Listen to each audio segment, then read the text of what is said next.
درود دوستان، به ویدیو 132 شربت زغال‌لخته خوش اومدیم. ما توی این ویدیو، توی این بخش از سریال 2 شوک داریم که مال آخر سریاله. یکیش مال چیمنه. پس تا آخر سریال با من همراه باشین. بعد از اینکه اون پسر از خونه عبدالله خان میره، سالکیم دوباره بحثو میکشونه به نیلای. میگه تعریف کن ببینم چی شده. کم مونده بود ما رو بزنی تیکه پارمون کنی. فتحی وقتی میبینه اون پسر جایی برای موندن نداره و میخواد شب توی پارک بمونه، بهش میگه تو انگار با شبهای استانبول آشنا نیستی. نمیتونی توی پارک بخوابی. فعلا امشب بیا خونه من تا بعد ببینیم چی میشه. بعد از شام میشینن راجب نیلای صحبت میکنن. الیف میگه شاید نیلای حامله شده. نیلای بهش میپره و فاتح میگه چیز خاصی نشده. این نیلای همیشگیه. نیلای دلش میشکنه و میره به اتاقش. نورسما هم به سالکیم میگه خواسته شما این بوده که دونه دونه آدما رو از این خونه بفرستین برن. چیمن از امیر میشنوه که چه اتفاقی افتاده و میاد برای مادرش اینا تعریف میکنه. آذرخش میگه بذار من فردا به نیلای زنگ بزنم، بهش تبریک بگم ببینم چی شده. وقتی که یائیز به نیلای زنگ میزنه، نیلای میگه به خواستت رسیدی. ما با هم ازدواج میکنیم. فردا بیایم به خواستگاری. فاتح بعد از اینکه با باشاک توی اتاقشون تنها میشن، به باشاک میگه تو بعد از اینکه اون پسره رفت تو خودت رفتی. اصلا مگه چند سالت باید میبوده که تو مادر میشدی؟ باشاک یادش میاد که توی سوئیس وقتی که مدرسه میرفته باردار شده بوده. زنی که توی مدرسهشون خدمتکار بوده باهاش آشنا میشه و میگه منم ترک هستم. من کمکت میکنم که زایمان کنی. باشاک رو به خونه خودش میبره و وقتی هم که زایمان میکنه و یکم بچهش بزرگ میشه، باشاک بچهش رو میذاره پیش اون زن و مرد و خودش میره برای دانشگاه اقدام کنه. دورادور با همدیگه در تماس بودن. دانشگاه قبول میشه و بعدم یه روز میبینه که اونا پولایی که برای بچه میفرستاده رو پس فرستادن. وقتی دوباره برمیگرده به سوئیس میبینه که اونا خونه نیستن و به پلیس هم که مراجعه میکنه متوجه میشه که زن و مرد هر دو فوت شدن.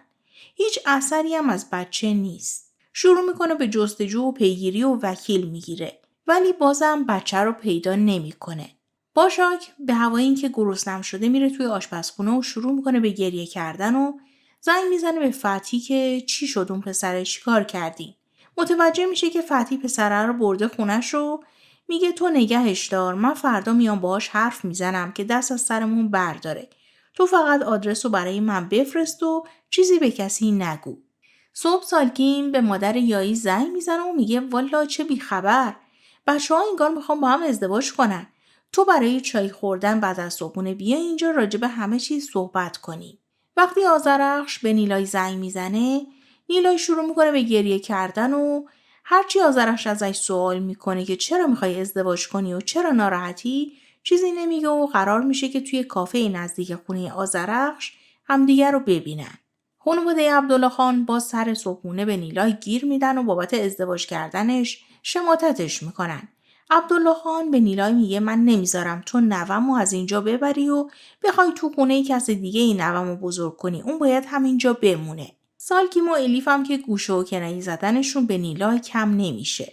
درصد دهنبینی عبدالله خان 200%. تحت تاثیر حرفای سالکیم، نیلای که مثل دخترش میدونست رو چون که حالا میخواست ازدواج بکنه انداخت دور. اگر کانال رو سابسکرایب نکردین حتما سابسکرایب کنین و زنگوله رو روشن کنین که ویدیوهای بعدی براتون نمایش داده بشه. سفتاب هم که هنوز از دست نیلای عصبانیه، وقتی به فتحی زنگ میزنه متوجه میشه که دخترش میخواد ازدواج کنه. فتحی خودش رو ملزم میدونه که جریان اومدن باشاک به خونش رو به فاتح بگه. به فاتح زنگ میزنه و در جریانش میذاره. فاتح پیش خودش فکر میکنه باشاک به خاطر اینکه جلوشو نگیرم بره با پسر صحبت کنه بهم چیزی نگفته. لابد میخواد یکم بهش پول بده.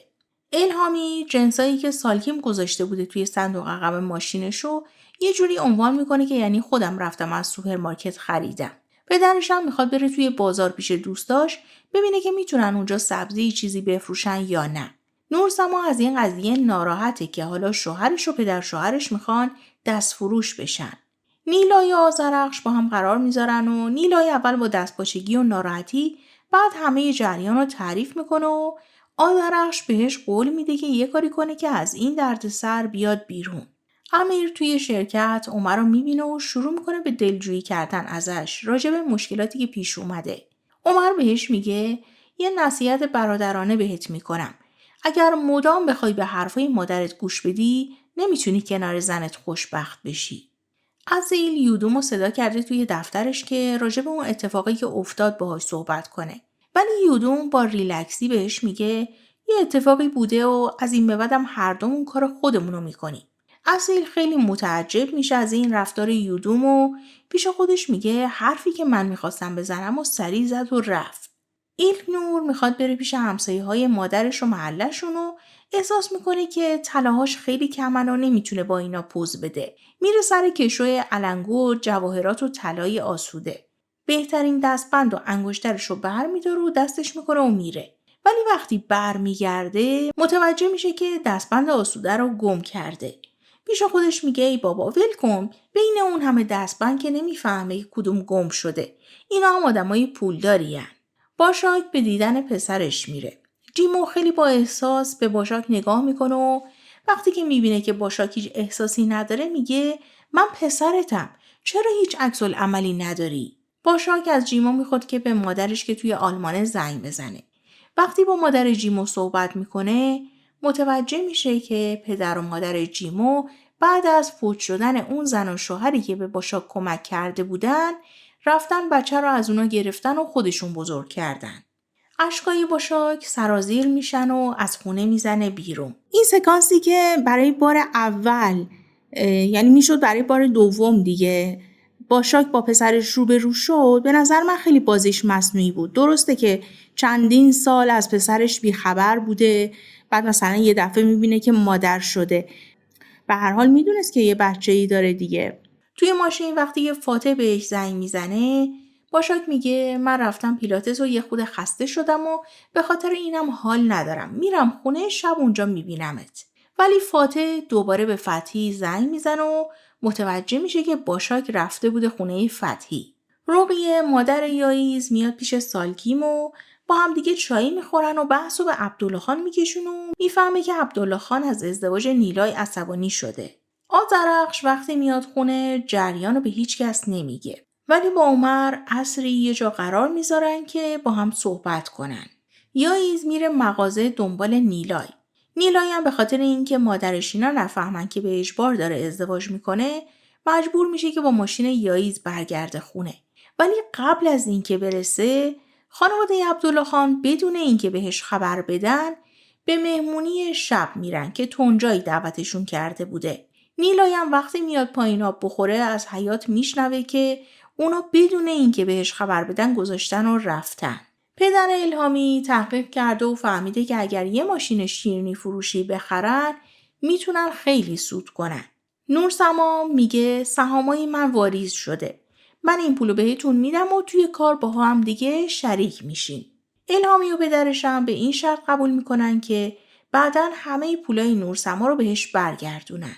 خانواده عبدالله خان رفتن به رستورانی که تنجایی دعوتشون کرده و منتظر الیف هستن. الیف از راه میرسه. پاشنه‌های بلند، دامن کوتاه، موهای پریشون و رنگ شده، وای و وای و وای. سالکیم نزدیکی که سکته کنه. اینجا من از تیپ و قیافه الیف خیلی خوشم اومد. نگفته نمونه که تنجایی هم بهش گفت خیلی قشنگ شدی. ولی باید حال سالکیمو میدیدین. نیلای تنهایی غذا میخوره و مادرش هم بهش پیام میده که ممکنه که من ناراحتت کنم و اذیتت کرده باشم، ولی نمیذارم که کسی دیگه‌ای بخواد اذیتت کنه. اگر اونجا ناراحت میشی بیا برگرد خونه خودت. آسوده متوجه میشه که دستبند گرون قیمتش نیست. از آیشه میپرسه و اونم میگه من به جعبه دستبندهای شما از صبح دست نزدم. شک اصیل و آسوده به ایلکنور میره ولی فعلا نمیتونن چیزی بگن. وقتی آبدین اون کیسه خرید ایلکنور از فروشگاه نیلایو میبینه متوجه میشه که اون رفته بوده سراغ سفتاب. ایلکنور هم کتمان نمیکنه و میگه رفتم بهش گفتم حق نداری اطراف شوهرم بگردی. الان من بدش شدم؟ آبدین میگه نمیدونم کی بده شده ولی کاری نکن که من آدم بدی بشم. یکی از دوستای تونجای که یه خانومی هست میاد باهاش سلام علیک و روبوسی میکنه. باعث میشه که سالکیم از دست عبدالله خان که محو تماشای زن شده بوده عصبانی بشه و الیف هم که حالا عاشق تونجای شده خوشایندش نمیشه و به این فکر میفته که بهتر وضعیت ظاهریشو یکم تغییر بده و مثل این خانومه بره یکم عمل کنه. جیمو همچنان امیدواره که باشاک دوباره برمیگرده و اونو میبینه. سالکین وقتی میرسن خونه یکم برای دخترش خط و نشون میکشه. ولی الیف دیگه اون الیف سابق نیست و جوابشو میده. باشاک موقع خواب به فتی پیام میده که اون پسر هنوز اونجاست. فتی هم عکس پسر رو براش میفرسته که خوابیده. وقتی فاتح میپرسه که کیه، باشاک میگه دارم پیام میدم به پدرم ازش تشکر کنم به خاطر مهمونی امشب. باشاک از اتاق میره بیرون و فاتح هم تمام پیاما رو میبینه. صبح آذرخش و عمر به اون کافه‌ای که نیلای توش قصد کرده بود میرن و از دوربین مغازه روبرویی تاکسی که نیلای رو برده بود و پیدا میکنن. از طریق تاکسیرانی راننده رو پیدا میکنن و اونم که مرد خیلی خوبی بوده میبردشون دم در خونه یاییز و عمر یکم بهش پول میده. چیمن و امیر برای صبحونه با هم قرار گذاشتن و امیر میخواد یه فرصتی از چیمن بگیره که 1 ماه وضعیتشون رو درست کنه. اولوی حالا که ماشین شیرینی فروشی را انداخته اولین شیرینیاشو آورده دم در خونه دوست دخترش آسوده. عمر و آذرخش میرن دم در خونه یاییز. عمر به آذرخش میگه تو توی ماشین بشین من میرم داخل. وارد خونه یاییز میشه و باهاش دست به یقه میشه و با هم کتک کاری میکنن. حسابی یاییز رو کتک میزنه و گوشیش هم میذاره روی رکورد. از یاییز اعتراف میگیره که توی چای نیلای داروی خواب آور ریخته و با نیلای هیچ ارتباطی نداشته و گوله‌ای زده و به خاطر اینکه باش ازدواج کنه اون عکس‌ها رو با هوش مصنوعی ساخته. رسیدیم به سکانسی که عمر مثل شزم رفت که نیلای رو نجات بده. توی این سریال نجات دهنده همه اینا تا حدودی عمر بوده. ولی دقت بکنیم به این عکس، اینجا خونه یاییزه، یعنی ما با بیرون خونه یاییز اصلا آشنایی نداشتیم. ولی دقیقا همون خونه‌ای که نیلای رو با خودش برد و ازش عکس و اینا گرفت و الان آذرخش و عمر اومدن که یاییز رو کتک بزنن یا حساب ازش پس بگیرن. این خونه 2 در داره. یه در ورودیه، یه در پارکینگه. چرا باید این در پارکینگ باز باشه؟ آخه کدوم خونه‌ای در پارکینگشو باز میذاره تا یه نفر بیاد ازش حساب پس بگیره؟ یعنی تا آخر وقتم که عمر اومد بیرون همچنان این در باز بود. خب اینو کارگردان میتونست با یه بدلکار مشکل رو حل کنه. یه بدلکار میذاشتن از دیوار میرفت بالا، حالا مثلا عمر میتونست این کت شلوارشو دراره. آذرخش اون دفعه هم همین کارو کرد. اگه یادتون باشه وقتی که رفتن سر وقت جمال، عمر رو فرستاد داخل، جمال هم بهش چاقو زد. بابا خانم اگه شوهرت نیست حداقل بابای بچت که هستش، از جات تکون بخور، برو ببین چی شد، مرد زنده مون همچنان تو ماشین. بی خیال. همه نشستن توی پذیرایی و زنگ خونه عبدالله خان زده میشه. عمر میاد داخل و بهشون میگه اون یاییز بیشرف همه چیزو اعتراف کرد. باشاک دوباره به دیدن جیمو میره. بهش میگه من نمیدونم الان باید چی کار کنم و چی بگم، فقط میتونم بگم که متاسفم. دائم اشک میریزه و یه دفعه جیمو بغلش میکنه و بعد از چندین سال میتونه پسرش رو در آغوش بگیره. وقتی صدای در رو میشنون فکر میکنن که فتی اومده. باشاک میگه قرار بود من این راز رو با خودم ببرم به قبر. من خیلی دنبالت گشتم. همون موقع فاتح سراسیمه وارد میشه و این صحنه رو میبینه. نیلای دست پاچه شده و به عمر میگه تو رو خدا عمو جون هیچی رو تعریف نکن. عمر همه چی رو تعریف میکنه و صدای رکورد شده یاییز رو هم براشون میذاره. عبدالله خان به نیلای میگه دخترم تو چرا همچین چیزی رو بهمون نگفتی؟ نیلای که حالا مسئلهش حل شده و پشتیبانی هم پیدا کرده میگه مگه شماها گذاشتین من حرف بزنم؟ مگه شما پدری کردین برای من؟ یادتون نیست به من گفتین که بچت رو بهت نمیدیم؟ دیگه هیچ کدوم از شماها خانواده من نیستین. داد و بیداد میکنه و میگه بهم نگین دخترم. سالکین میگه نیلای دخترم تو کجا میخوای بری؟ خونه مادرت هم که نمیتونی بری. یه شب کلانتریه، یه شب تو کاباره است. مادرت مشکل داره. نمیتونی تو اون خونه بچه‌تو بزرگ کنی. نیلای پرخاش میکنه و بحث بالا میگیره. دوباره سالگین میگه ولش کنین. بذارین بره مثل مادرش یه زن سبک بشه. عبدالله خانی وسط گیر کرده و سالگین هم دائما داره پشت سر هم به نیلای حرف میزنه. آذرخش دیگه طاقت نمیاره و میاد داخل و میگه نیلای با من میاد به خونه ما. عمر میگه داداش تو باید از آذرخش تشکر کنی. اون بود که نیلای رو از باطلاقی که توش میخواست گرفتار بشه نجات داد. آذرخش میگه نیازی نیست. فقط افراد با شخصیت معذرت‌خواهی یا تشکر میکنن. وقتی که داره نیلای رو با خودش میبره، سالکیم صداش میکنه و میگه آذرخش خانوم ما با همدیگه بی حساب شدیم. یه دختر رو از خونمون بردی ولی یه دختر دیگه اینجاست. چیمن از پله ها میاد پایین و امیر دستشو میگیره. سالگیم ادامه میده جای یه دختر پیش شوهرشه. حالا که چیمن تا اینجا اومد منم اجازه دادم که بمونه. الیفم میگه مامان من لطف کرد و دخترتون که به خاطر فحشا دستگیر شده بود رو راه داد. آذرخش که دیگه انگار آب یخ رو سرش ریختن میگه چیمن هر بلایی توی این خونه سرت بیاد حقته. من دیگه هیچ حرفی برای زدن ندارم. مبادا دیگه به هم بگیم مامان. سالگین میگه آذرخش خانم از قدیم چی گفتن؟ هر کاری میخوای بکنی بکن ولی زیاده گویی نکن. اینطوریاست آذرخش خانم. صحنه آخر سریال شما رو یاد چی انداخت؟ من یاد دعا افتادم. زمانی که به خاطر بچهش مجبور شد که بیاد تو خونه پنبه زندگی کنه. دقیقا همون اتفاقاتی که برای دعا افتاده داره برای چیمن هم میفته ولی با این تفاوت که چیمن زبون درازتره و حالا من فکر میکنم که بلای آخر رو چیمن سر سالکین میاره. مرسی که تا اینجای ویدیو همراه هم بودین. ممنون ازتون.